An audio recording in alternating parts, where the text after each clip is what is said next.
Elokuun 17. päivä tehdään suomalaista urheiluhistoriaa. Tuolloin Olli Mäki kohtaa amerikkalaisen Davey Moore, hallitsevan höyhensarjan maailmanmestari.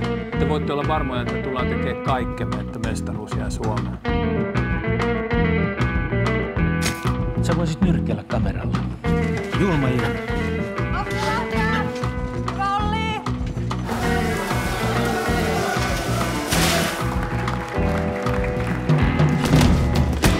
Olla ihan rehellinen. Totta kai, mullehan sun pitää nimenomaan olla rehellinen.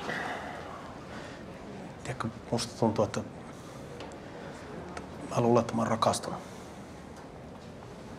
Joo, terve. Aha.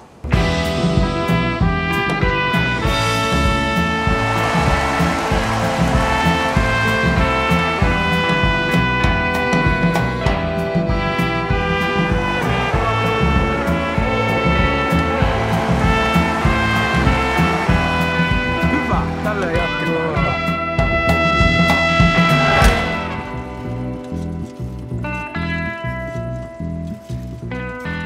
Kai sä ymmärrät tän paskin hetki rakastua. Joo. Nyt sä kasaat itses. Joo, hei, kiitos paljon. Moi.